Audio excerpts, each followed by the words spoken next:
It's our pleasure to share this incredible documentary that Brent and I have been working on for the past 2 years. And we're going to bring it to you, the world, to expose the secret remote viewing program. We get to meet the real men behind the men who stare at goats. Jim Channon himself, his final words, along with Lynn Buchanan and Marty Rosenblatt, experts and people involved behind the scenes of the remote viewing program. In the mid-1990s is when the U.S. government declassified their remote viewing project. I was in the military unit for remote viewing. What I do know is the Soviets have remote viewers. U.S. Intelligence and Security Command recruited psychic spying. So I taught my platoon to be totally stealthy. A top secret task force implemented in Vietnam, known as the First Earth Battalion. Then I began to milk out all their paranormal skills. Is there a secret paranormal psychic war between the United States, Russia, and China? The issue of whether other countries like China would be using this to gather intellectual information from us and other countries is a real possibility. The downfalls of a secret spy program. General Stubblebine, he took me into the commander's office, got up in my face scowling. "Did you kill my computers with your mind?" The real men behind the men who stare at goats. We're being taught to believe there's fear, dangerous people, and it's all designed for us to get off our asses. What are the implications if our governments have no secrets to hide? Imagine a world where there's no need for secrets. That would be a true paradigm shift. In this special presentation, we'll be speaking with the top remote viewers in regards to the origin of remote viewing, where it is today, and what the future holds. The secret spy program, the men who weren't even there.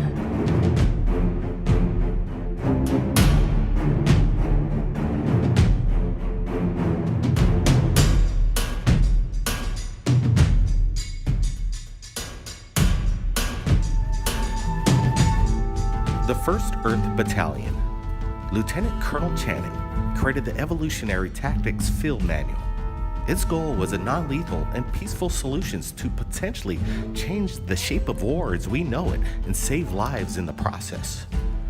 He was known for his ability to imagine and illustrate the future battlefield and its advanced applications. Channon is portrayed by actor Jeff Bridges in his role as character Bill Django. How accurate really was the film The Men Who Stare at Goats? Was the 1st Battalion a secret paranormal force in the U.S. military? Is Jim Channon still working for the U.S. military or the CIA? These are some of the questions I wanted to find out. My name is Blake Cousins. I run a large YouTube channel in regards to the UFO and alien phenomenon. I consider myself a distributor of information to the public.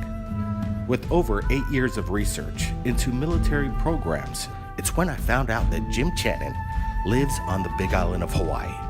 That's where I live. I decided to try and meet the man himself. I got the word. I had 3 hours to meet with Jim at his dwelling, located just 45 miles from where I live. So I called my production team, along with my twin brother Brent, and headed to the Kohala Coast. Destination, Artesia. Now I finally get the chance to meet the man himself, Jim Channon. I had many questions that I wanted to ask, so we got to it right away. So a couple of things happened along the way. One of them is I wrote Evolutionary Tactics, a field manual to bring out all the unknown intelligences in soldiers. And it was coming out at the time of the Whole Earth Catalog, which you could pass through. And the Army officers were passing through this Evolutionary Tactics manual. So here I break in a little bit to a mythology format. And beside that, for instance, I wake up one day and the phone rings and they say, "Mr. Channon, we want to make a movie about your field manual. And it's called Men Who Stare at Goats." And after I saw the script And because I had worked in Hollywood before, I know these guys can't make a movie that's all straight. So I'm going to have to tolerate, 50% sight gags, and the rest of it. Jeff Bridges is going to play me. Hallelujah. We have to dream a new America that no longer has an exploitative... The Men Who Stare at Goats was inspired by John Ronson's nonfiction bestseller. The New Earth Army is changing the way wars are fought. A legion of warrior monks with unparalleled psychic powers can read the enemy's thoughts, pass through solid walls, and even kill a goat by simply staring at it. In this quirky, dark comedy inspired by a real-life story, you can hardly believe it's actually true. I wanted to get down to the bottom of what the true Jim Channon is all about, and the role by Jeff Bridges, Bill the Django. Jim insisted on giving me a tour of Artesia, which is a mini eco-village, dotted with a few exotic small buildings. In the amphitheater, we have 20 feet of topsoil, so you're able to go down and create this beautiful Jim also amphitheater. practices what he preaches, aiming for full sustainability and implementing permaculture, biodynamic gardening, ancient land practices, and social architecture to make the land not only self-sustaining, So here then, but a heavenly we experience. come out of this amphitheater with sort of microcultures, small plants, lots of rocks, the way the Hawaiians used to Jim's do them. first year as lieutenant colonel in Vietnam, he began to flesh out the early beginnings of the First Earth Battalion and its clairvoyant applications on the Go into battlefield. the Army, I see what happens in an emotional situation in a completely conflicted set of ethics, and at the same time I'm learning to sit in a deep forest for most of the time. So I became fundamentally welded to nature there, and then welded to the way we had to move through the jungle to find these so-called Viet Cong and search and destroy them.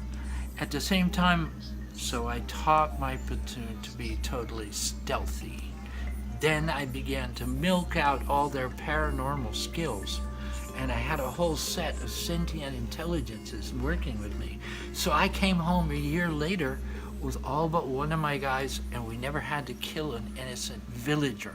When did the psychic phenomenon known as remote viewing begin? And who started it? The late Ingo Swann was an acclaimed psychic, artist, and author for being the co-creator of remote viewing, and specifically the Stargate Project.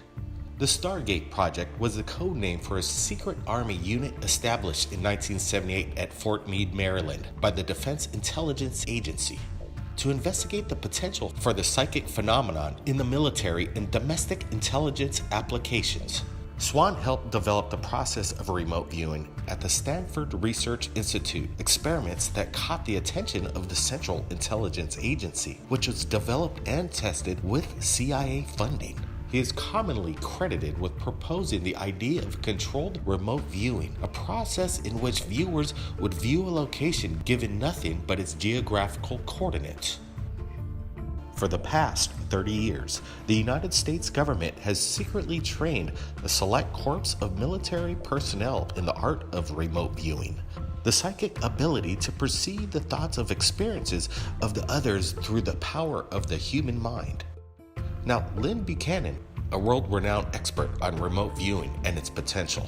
He resides in Alamogordo, New Mexico. He was assigned nearly a decade to a clandestine U.S. Army intelligence group. Buchanan trained military personnel who utilizes the inherent psychic abilities as a data collection tool during the Iran hostage crisis and the Chernobyl disaster, including the Gulf War.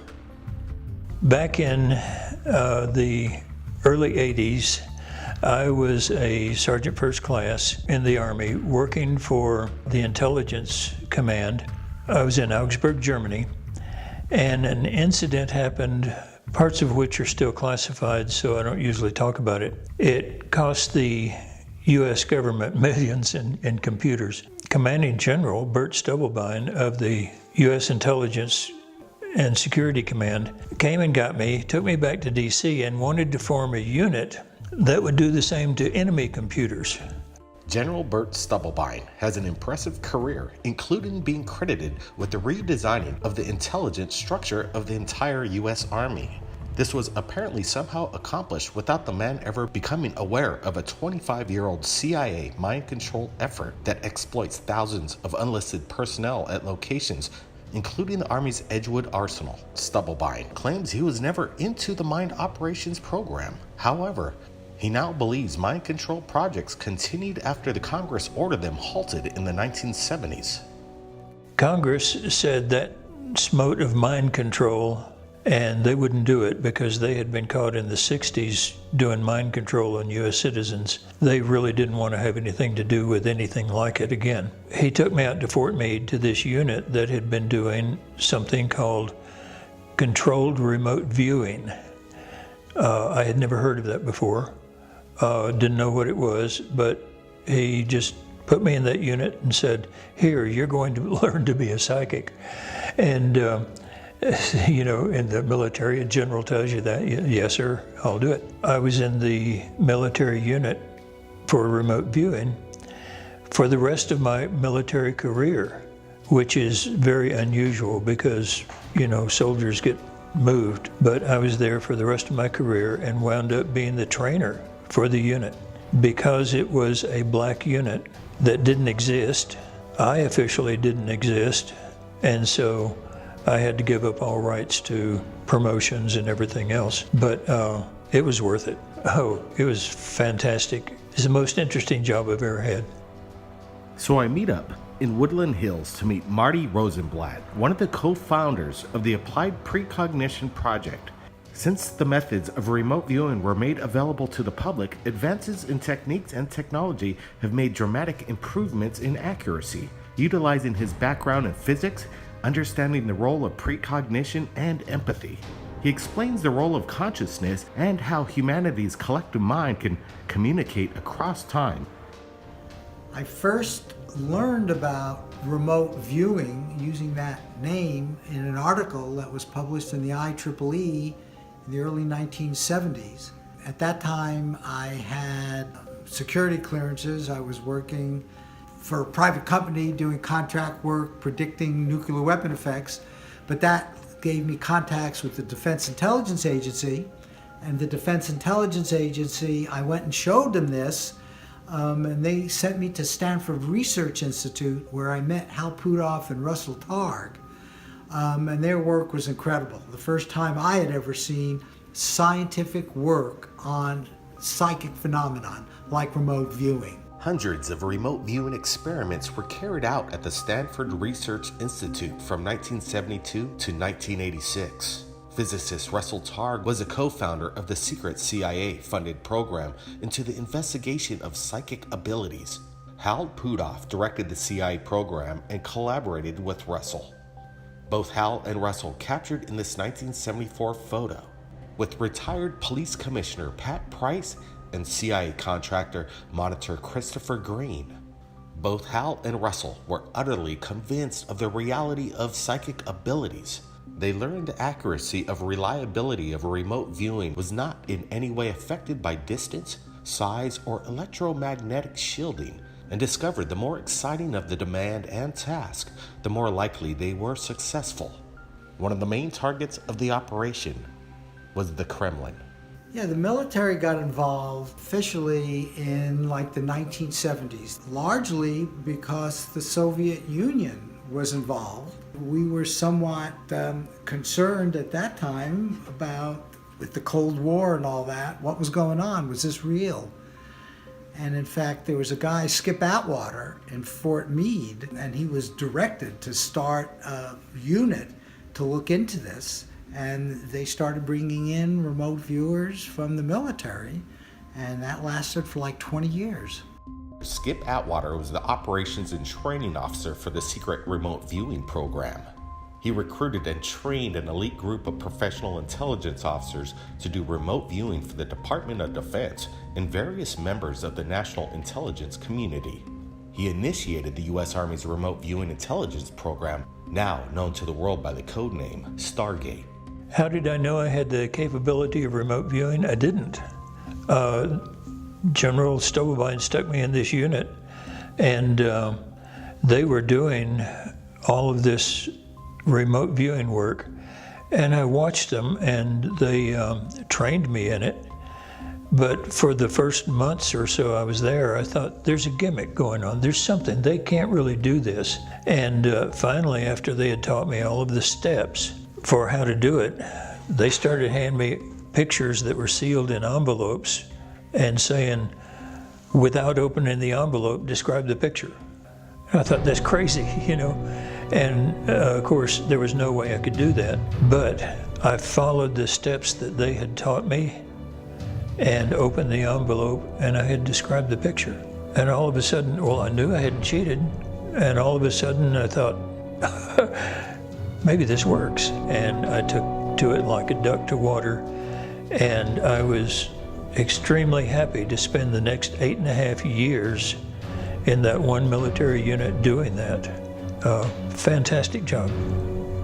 How did the First Earth Battalion materialize? Where did the people come from?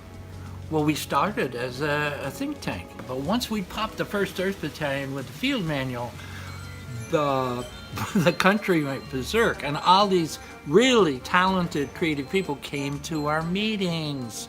So that was the battalion. It wasn't soldiers that were acting in a new way. We hadn't gotten that far. But at that point, the whole Army went on a mission to collect extrasensory abilities. It was a reasonably large program, put about $20 million of the U.S. government's funds into the remote viewing project. In fact, one with Joe McMonagle, he was asked to get information about a facility that was hidden. It was in a mountain in the Soviet Union. Well, Joe said they're building this huge submarine, much bigger than anything that anybody had, including the Soviets, of course. And at first the CIA thought that was crazy. They weren't even that close to water. He even predicted when it was going to be launched using remote viewing. Well, it turned out a few days either before or after, it wasn't exactly on, but pretty darn close, they dug a trench and put out the biggest submarine that had ever been launched. And that information came first through remote viewing. Remote viewing kind of shows the ultimate connectivity in our world. We're all connected. When we accept the reality of the capabilities of consciousness, which include remote viewing, include precognition, include the ability to influence matter at a distance, that we'll be much better for it because the universe works that way. Science has in fact proven remote viewing.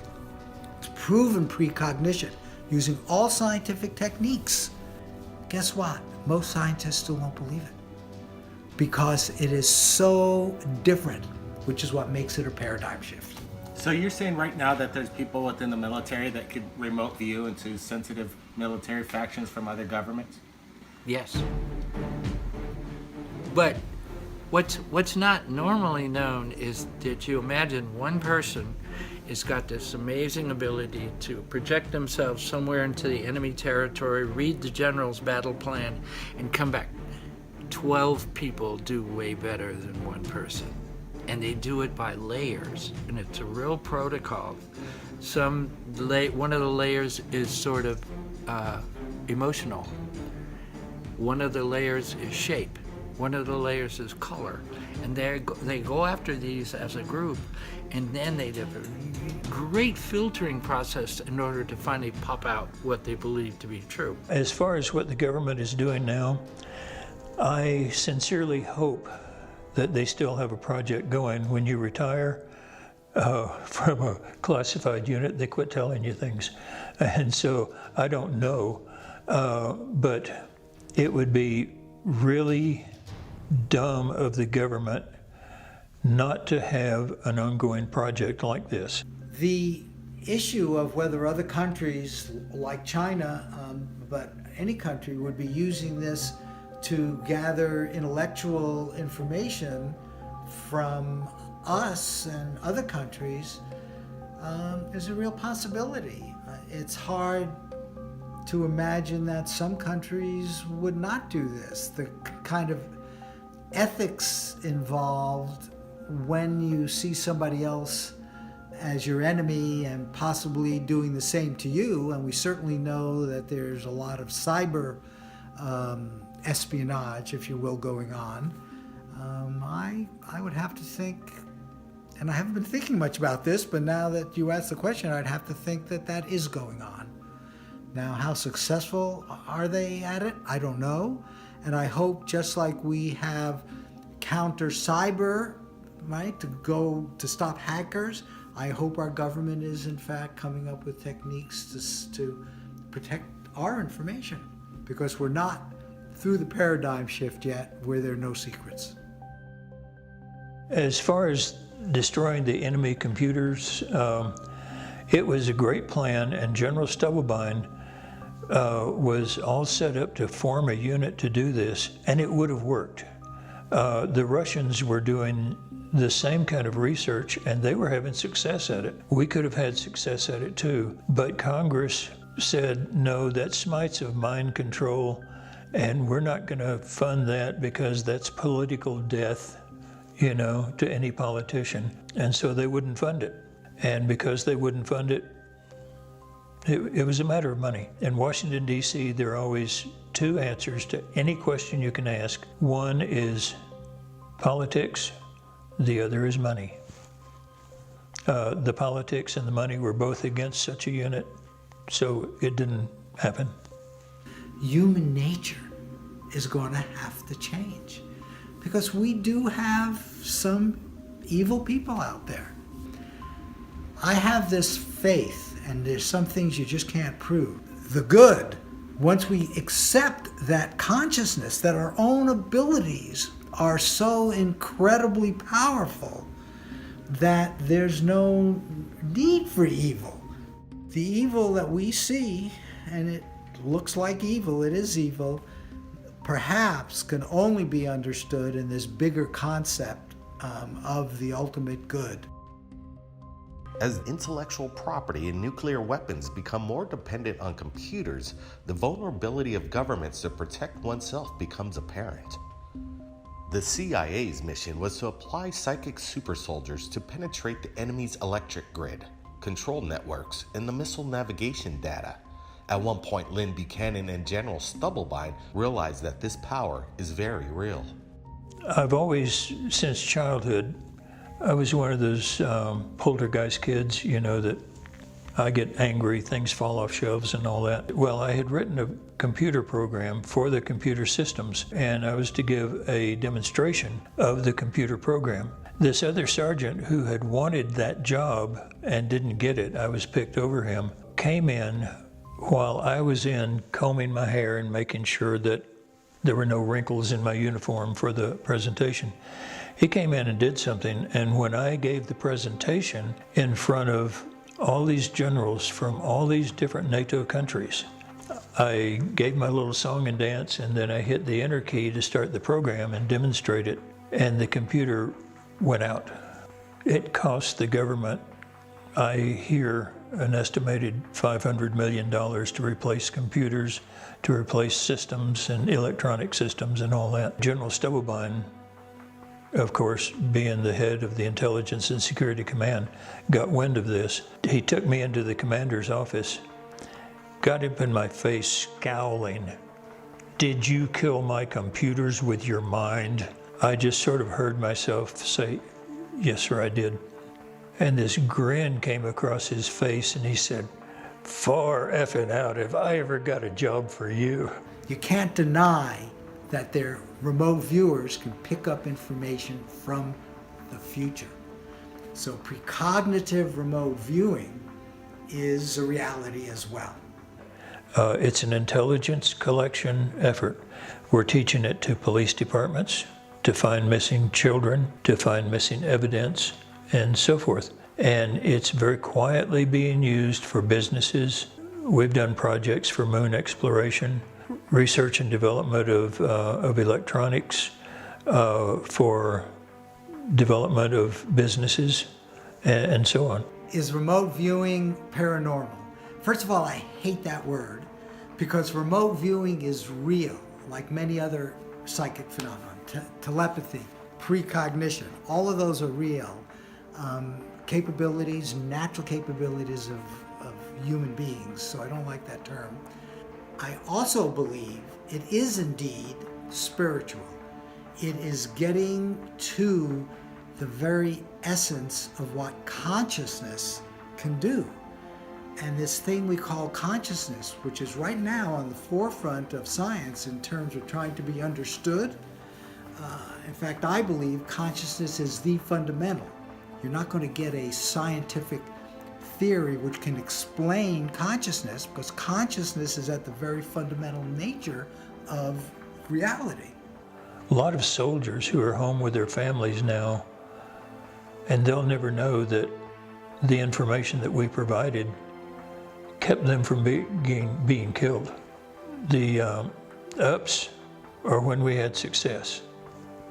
The downs were mostly when we had success in the remote viewing and nobody would pay attention, and because of that, nothing happened. One of the sessions I had done was Gaddafi. They were going to raid Gaddafi and try to kill Gaddafi. Air and naval forces of the United States launched a series of strikes against the headquarters, terrorist facilities, and military assets that support Muammar Gaddafi's subversive activities. 1986, United States bombing of Libya, codenamed Operation El Dorado Canyon.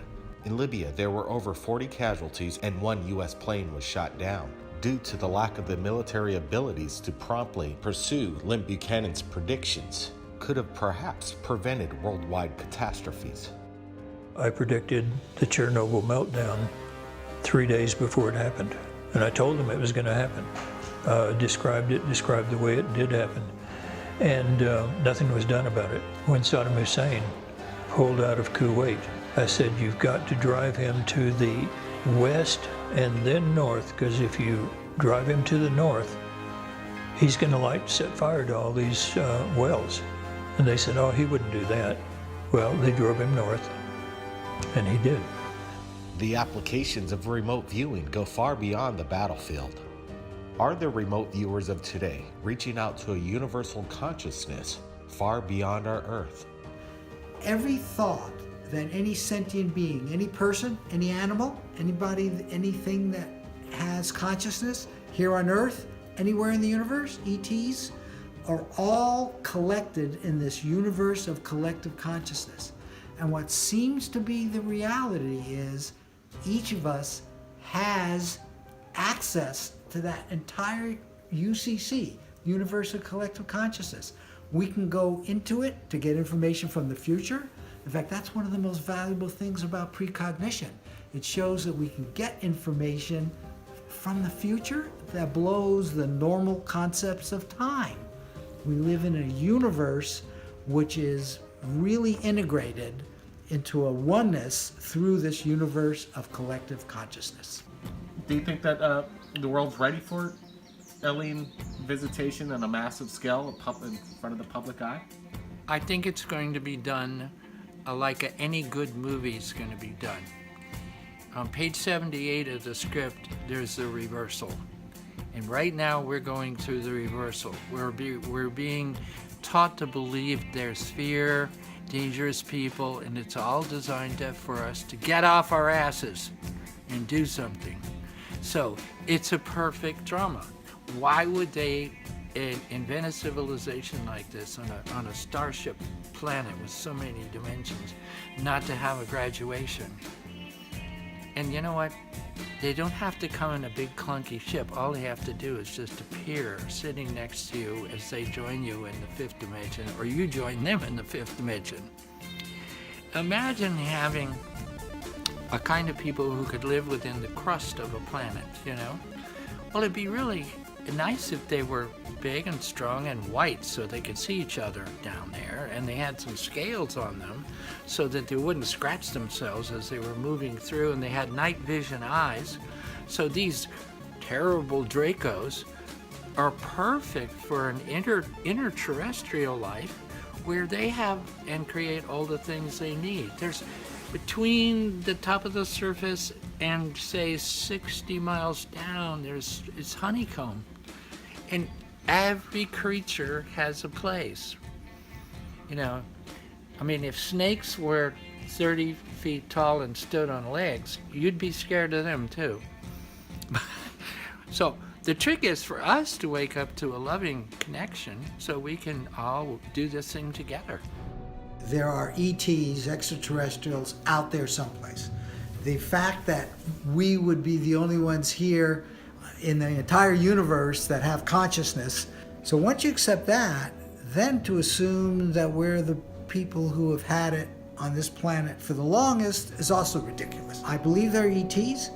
I believe there are ETs who are probably millions of years more advanced than us, older than us, that have probably gone through similar stages. Basically, I think they're good. Otherwise, with the technology that they apparently have, why are we still here? If they wanted to destroy us, I would think that they could. And that's one of the reasons I believe that consciousness, the advanced consciousness that I presume they have, because they're thousands of years ahead of where we are, and I believe our next paradigm is going to be where advanced consciousness is the accepted norm. And I think they're there and are probably watching our transition with great interest and probably rooting for us, because they know on the other side there is a wonderful new reality, an expanded understanding and really appreciation of the marvelous universe we live in. The important thing here to know is, as we think about our future, we should be thinking, we're about to be the new neighbor in the solar system. Don't you think we ought to consider what they would like as a new neighbor? What would the behavior of the new neighbor be? And so I would say, taking care of their planet, well, I don't know if they're doing such a good job with that. My dream, and what I'm preparing the Army for, is to be at the watersheds with the veterans, to set up the starports so that aliens will know where to come, and then they get, the people in the country by the water will get the high-tech energy devices and all those other devices. And I think there's not a chance in hell that they won't melt the whole biosphere down with love, and that's what I think is going on right now. They will use like 6 days of sweet music coming from we don't know where. And I've actually written that landing scenario, and so my guides can at least, because you know, if somebody on planet Earth doesn't have the consciousness, they can't give us the results. We have to earn the consciousness before they can operate with it. So this would be a series of atmospheric, musical, temperature shift, smells for kind of 3 days, and then certain things would appear, I think. And they could appear in the country first, that's good. They could appear at the indigenous tribal places first, that's good. All I can say is they're not going to pull this off without having arranged the biosphere to be the most beautiful, soft, warm, loving container they can possibly make out of it. So you're starting to feel it change right now. And if you're not playing with that new feeling, I think you ought to try, because you want to get plugged into the spiritual dimension as soon as you can, so you're not panicked. You know, if you see some blue person arrive with the newspaper in the morning, yeah, no, the universe is not going to all this trouble with not having a great ending, and we're now going through the reversal in the third act, where we think all is lost. No, Oil Can Harry is back out there, and he's got Pearl Pierheart on the railroad track, and here comes the train. Yeah, and this is a faith test, guys and gals. So open up, get your heart in shape, stay out of here as much as you can, stop talking shit about each other, and don't be afraid of any one group. We're all responsible for the mess we're in, and we all have the ability to help us get out of it. Now, think about what consciousness is. Consciousness is sort of a non-physical thing. the difference between the brain and the mind, and consciousness, remote viewing, show that these connections go much deeper than we usually take for granted in terms of what's possible. Remote viewing shows that you can get information from a distant, and distance includes space and time. You make connections with people in the past, in the future. Remote viewing kind of shows the ultimate connectivity in our world. We're all connected. We're all one. That's spiritual. And consciousness really is the thing which binds us all together. So, after I left the Army, I found that they had a name for me. It was called the Lightning Rod. And I think it stems from an experience at Fort Knox, where after collecting my material about the all this lovely technology, I said, this would be better as a mythology. And so the name, as I was flying to Fort Knox, on the plane, I got the word, the First Earth Battalion. It was just delivered to my head. So when I got there, I said, I'm not giving these guys another death by PowerPoint pitch, giving them the data. This type of tool, that type of tool, bullshit. That was not gonna, culture eats strategy for breakfast. So I'm standing there and they say, Colonel or Major Channon. I was a Major Channon, would you give us your report on your trip through these esoteric technologies? And I said, I'm not giving you an information briefing.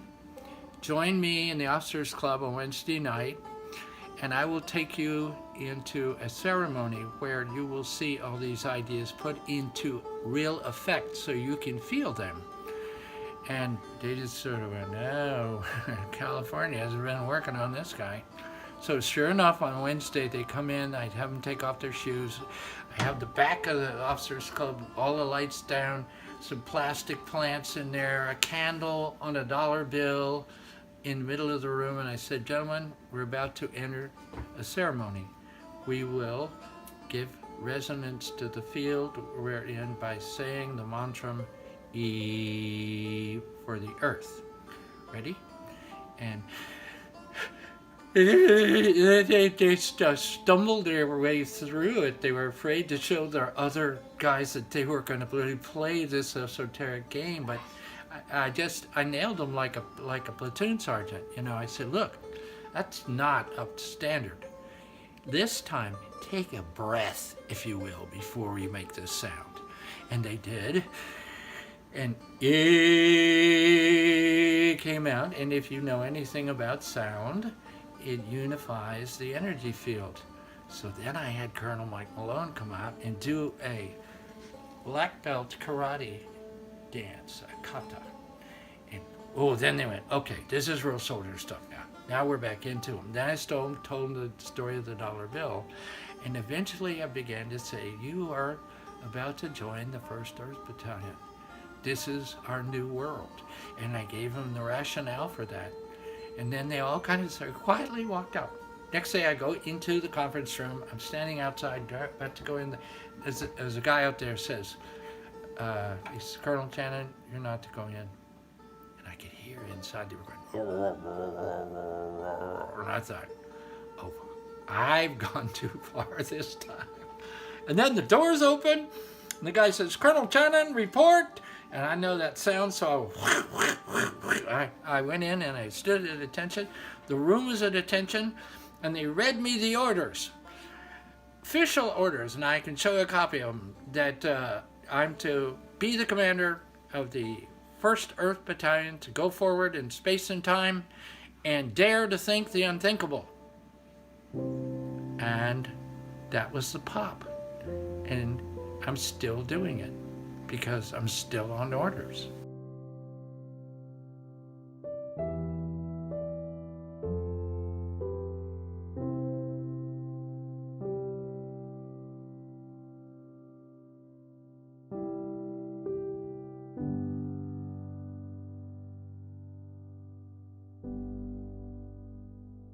He's just a great personality. He always was just fun to walk. He'll be missed.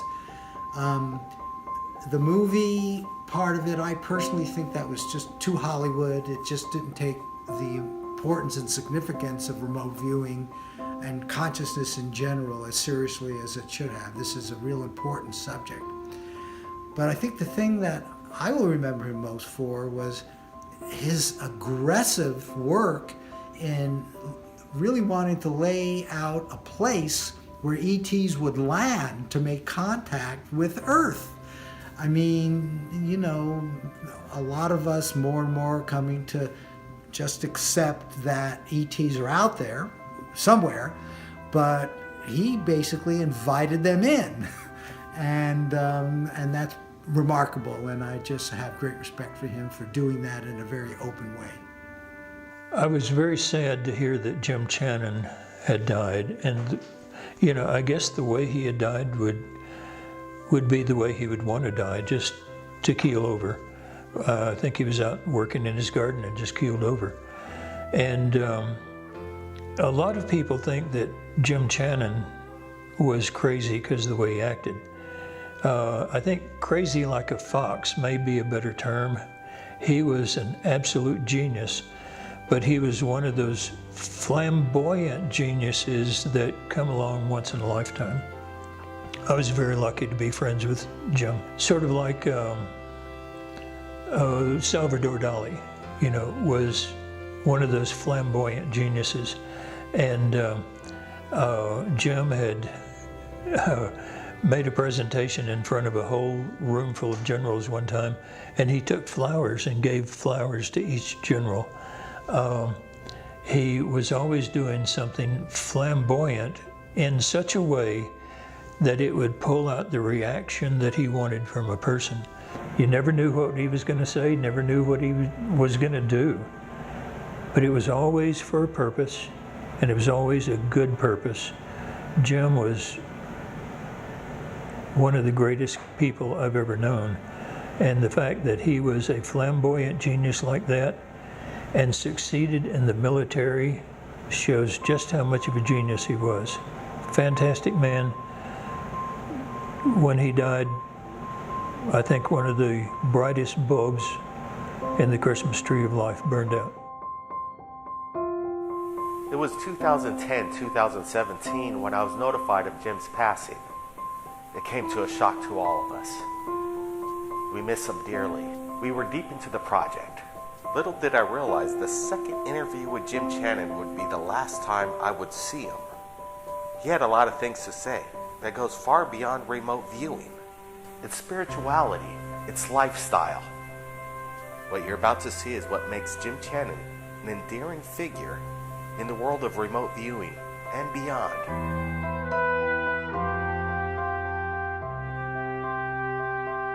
Have a little sanctuary type of a tunnel here we go through. Deep in there are some beautiful flowers. This is all meant to be pretty semi-wild. You know, a little outdoor place to be by this temple over here.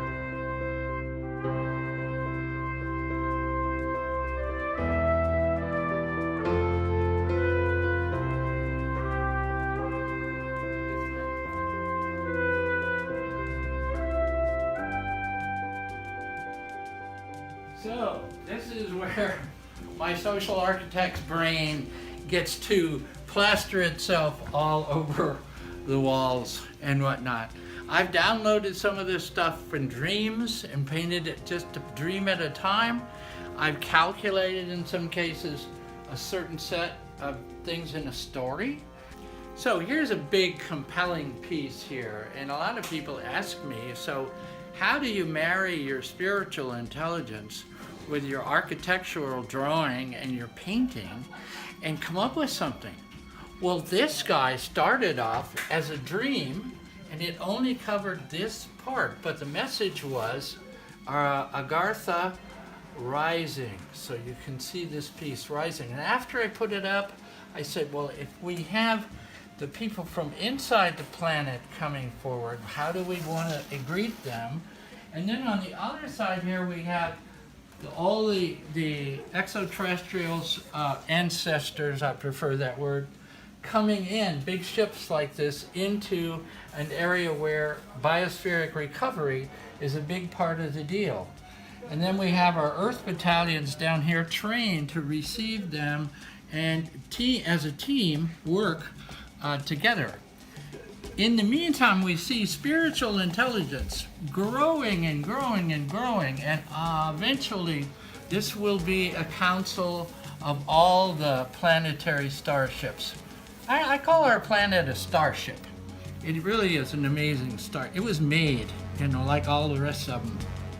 Seeing something about my military heritage and whatnot, here's a set of medals that both myself and my father won. So this is sort of blood. What about this one right here? It has like a Russian symbol. Did you work for the Russian government? No, but my father got a Russian medal when his division landed on the river where they met the Russians.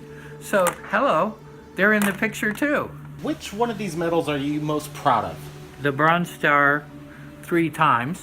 Doesn't make me a superhero, but it meant I was steady. In order to get a Silver Star, you have to sort of lose a lot more soldiers, and I didn't do that.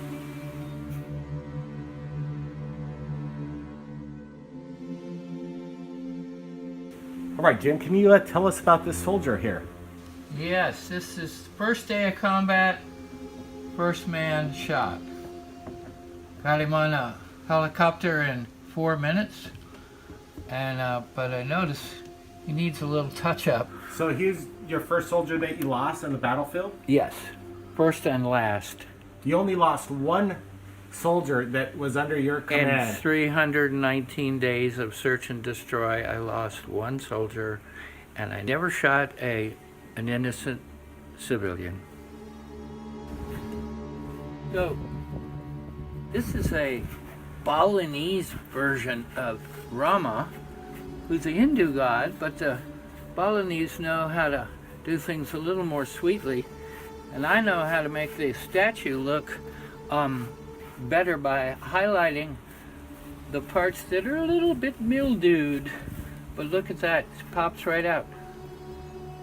Okay, Jim, I know the movie was quite controversial, but I want to ask you, why did they not use your name, Jim Channon, and they went with the Django? Blake, that was my choice. I only had the first screenplay in my hands, and from what I could tell, we didn't need to incriminate soldiers and officers and scientists who had stuck their neck out this far to be creative by having Hollywood make another sort of, joke out of it. No, enough Sergeant Bilko.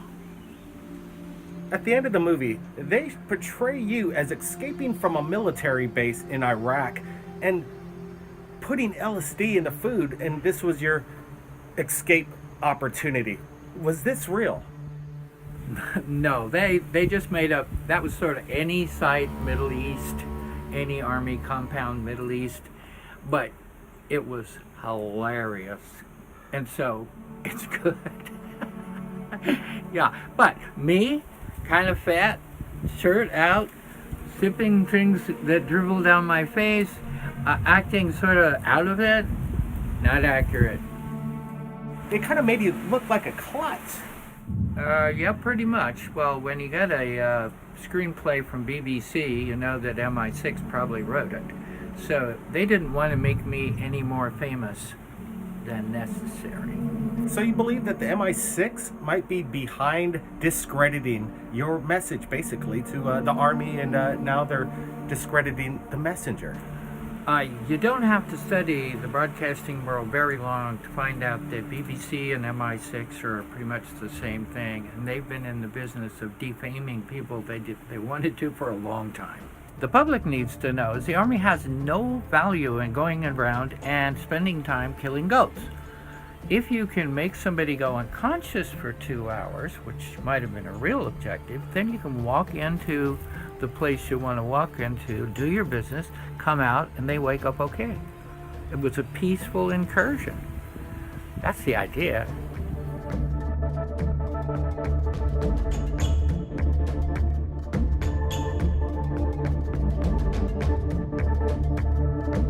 Talk about the super soldier. That was about increasing the capacity of a soldier to survive on the battlefield. That was about strength, ability to carry extra equipment, having a more volatile set of weapons. Paranormal soldiers needed a whole nother set. All right, so super soldiers and paranormal soldiers, they're altogether different. Tell me about the paranormal soldier. The paranormal soldier has more range to discover what's out there, and there are a lot of tools for that. We used to have men in the Army who were all hunters. Well, they knew how to judge what they heard. They knew how to feel life force. They knew how to look at the trail. They knew all those sentient skills. But the last generations of soldiers haven't had those. So they're super soldiers because they can get there, but they are paranormal soldiers so they don't get ambushed.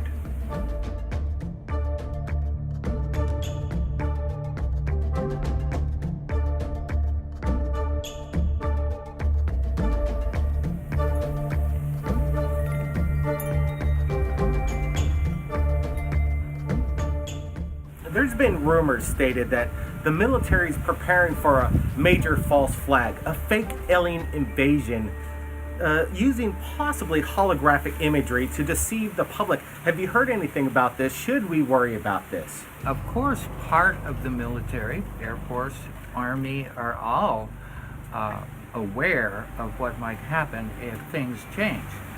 False flags, the government's been doing that consistently for 50 or 100 years. It's so old, they don't even have to defend themselves anymore from it. So let me ask you this. Do you believe that there are alien hybrid beings within our own governments in control of the people?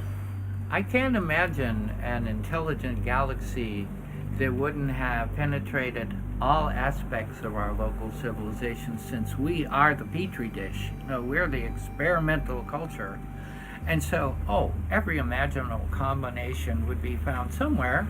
Mostly they're good at staying either out of sight underground or modifying their appearance to look like us. I hope they're here.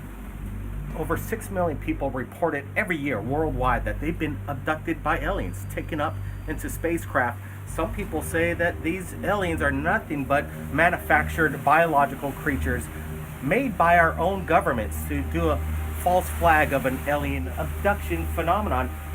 Do you believe that aliens are truly abducting people? Is this real? I believe that the smarter intelligences in the galaxy know that planet Earth is an experiment. So they know everybody's going to live eternally. So they're coming in to get information about their own genetic improvements. So in some cases that means you put somebody on a table and take their DNA.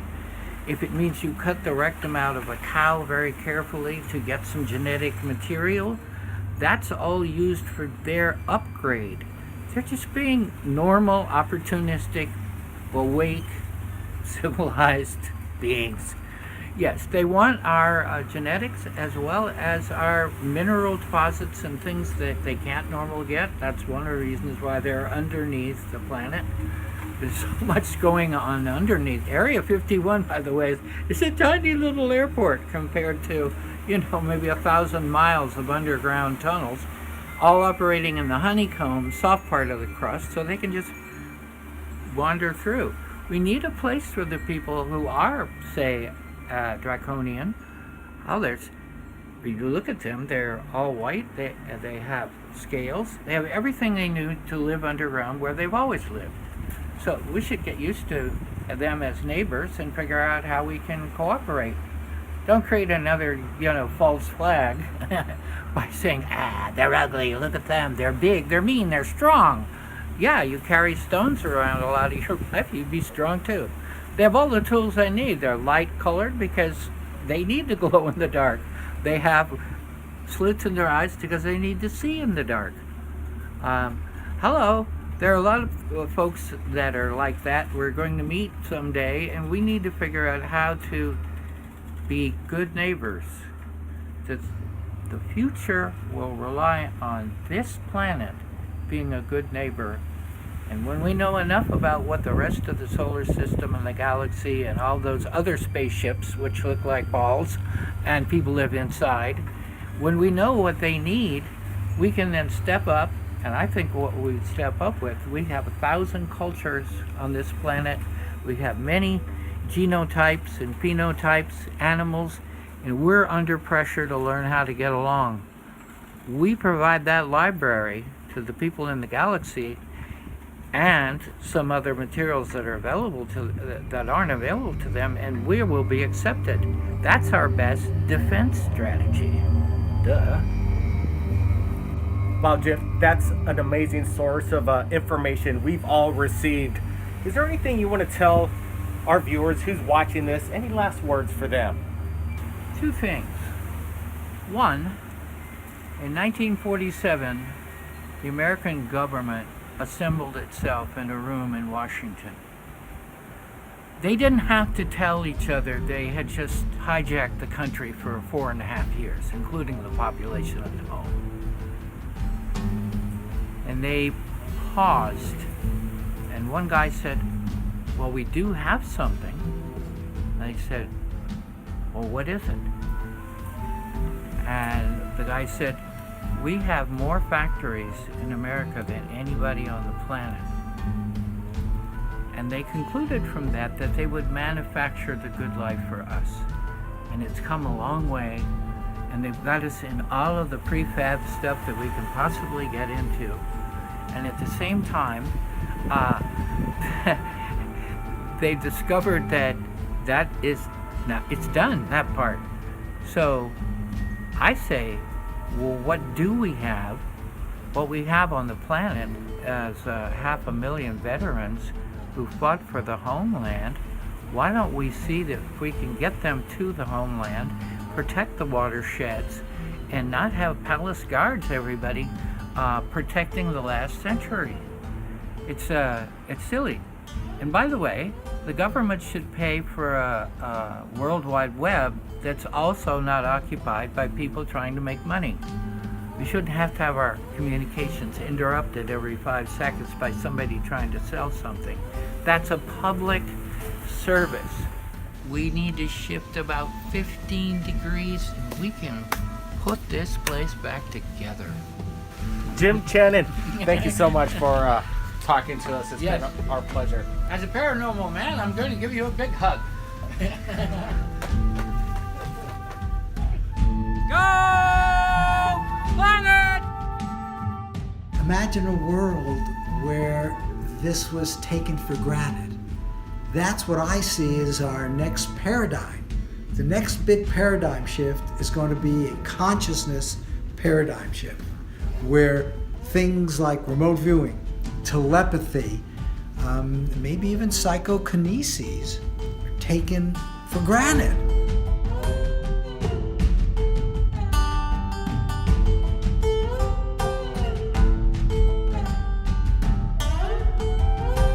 It's a step-by-step process. Back when they started giving me pictures in envelopes, there's no way I could have told you what was in those envelopes, but I followed the steps they had taught me, and it worked.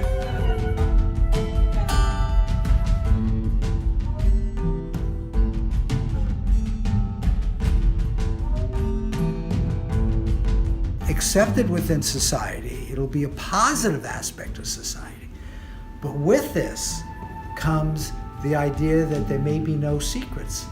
If you can remote view things which we would normally think would be hidden, well, maybe you get to a place where there are no secrets. Imagine a world where there's no need for secrets. That would be a true paradigm shift.